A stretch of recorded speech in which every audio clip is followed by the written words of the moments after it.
மதுரையே அரசாளும் மீனாட்சி அம்மன் வரலாறு. மதுரையே ஆண்டு வந்த மலையத்துவச பாண்டியனும் அவரது மனைவி காஞ்சன மாலையும் மகப்பேறு வேண்டி இறைவனை வழிபட்டு வந்தனர். பல்வேறு யாகங்களை செய்தனர். பிறகு பிரம்மன் உபதேசித்ததன் பேரில் உத்திரகாமேட்டி யாகம் மேற்கொண்டனர். அப்போது அவர்களுக்கு அருளும் பொருட்டு இவ்வுலகையே ஈன்ற அன்னையான உமாதேவியார் அந்த யாக குண்டத்தில் 3 தரங்களை உடைய பெண் குழந்தையாக தோன்றினார். குழந்தை உருக்கண்டு பேரானந்தம் பெற்ற அரசனும் அரசியும் அக்குழந்தையின் உருவிலே இருக்கும் மாற்றம் கண்டு மனம் வருந்தினர். அப்போது சிவபெருமான் அசரீரியாக மன்னா மனம் வருந்தாதே, இக்குழந்தைக்கு தடாதகை என்று பெயரிட்டு கல்வி கேள்விகளில் சிறப்பு பெறுமாறு அனைத்து கலைகளையும் கற்றுக்கொடு. தனக்கேற்ற கணவனை இக்குழந்தை காணும் போது மிகுதியாக உள்ள ஒரு தனம் மறைந்துவிடும் என கூறினார். அரசனும் மன அமைதி பெற்றான். ஒருவன் பிறக்கின்ற போது பரஞானம், அபரஞானம், தன் முனைப்பு என்ற ஆணவம் ஆகிய 3 தனங்களோடு பிறக்கின்றான். தடாதகைக்கு இறைவனை பார்த்தவுடன் 3வது தனம் மறைந்ததைப் போல மனிதன் இறைவனை நினைப்பதால் ஆணவம் என்ற 3 வதுதனம் மறையும் என்பது தத்துவம். தடாதகை நாளொரு மேனியும் பொழுதொரு வண்ணமுமாக வளர்ந்து கல்வி கேள்விகளில் சிறந்து வீரம் மிக்கவளாக வளர்ந்தாள். பாண்டிய நாட்டின் அரசியானாள். செங்கோல் வழுவாமல் சிறந்த முறையில் ஆட்சி செலுத்தினாள். பாண்டிய நாடு பெருவளம் பெற்று பொன்னாடாக பொலிவு பெற்றது. தடாதகை தன் நாட்டின் எல்லையை விரிவுபடுத்த எண்ணி பல குறுநில மன்னர்களின் மீது படையெடுத்து சென்று வென்றாள். பிறகு பெரும்படையுடன் சென்று கைலையம்பதியை அடைந்து போர் முரசு கொட்டினாள். அவளை எதிர்த்த போத படைகளும் நந்திதேவரின் படைகளும் தோல்வியை தழுவின. இதனை அறிந்த இறைவன் போர்க்கோலத்துடன் அங்கே எழுந்தருளினார். அப்பெருமானை தன்னெதிரே கண்டதும் தடாதகை பெண்ணுக்கே உரிய அச்சம், மடம், நாணம், பயிர்ப்பு என்ற 4 நெறியில் நாணி தலை குனிந்தாள்.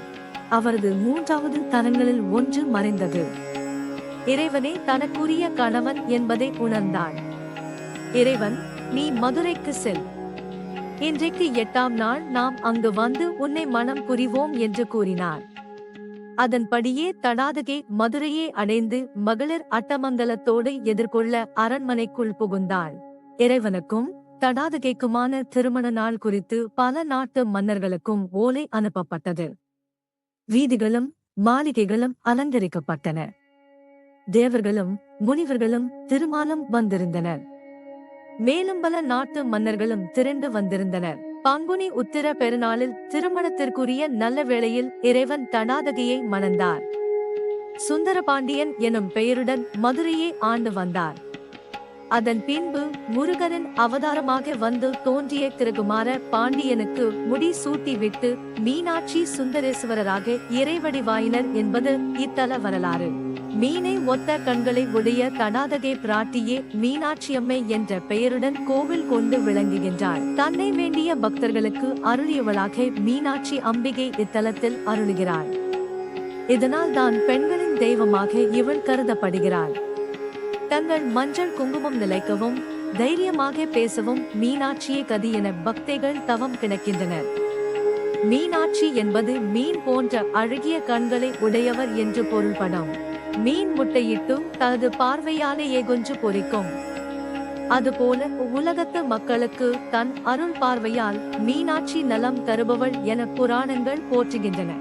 மீன்களின் கண்கள் இமை இல்லாமல் இரவு பகலும் விழித்து கொண்டிருப்பது போல தேவியும் கண்ணை இமைக்காமல் உயிர்களை காத்து வருகிறார் என்று ஹீராஸ் என்ற அறிஞர் கூறுகிறார். கருவறையில் மீனாட்சி அம்மன் 2 திருக்கரங்களுடன் ஒரு கையில் கிளியுடன் சென்று ஏந்தியபடி காட்சி தருகிறார். கருணை பொழியும் கண்களுடன் அகிலம் எல்லாம் அருள் பாலிக்கும் அன்னையை காண கண் கோடி வேண்டும். இவரை வணங்கினால் சகல ஐஸ்வர்யங்களுடன் கூடிய வாழ்க்கை அமையும் என்பது பக்தர்களின் நம்பிக்கை. ஒரு குடும்பத்தில் பெண்கள் கை ஓங்கி இருந்தால் அந்த வீட்டில் மீனாட்சி ஆட்சி நடக்கிறதா என்ற பேச்சு வழக்கில் உள்ளது. அந்த அளவுக்கு மீனாட்சி அம்மன் புகழ் இன்றளவும் கொடிகட்டி பறக்கிறது.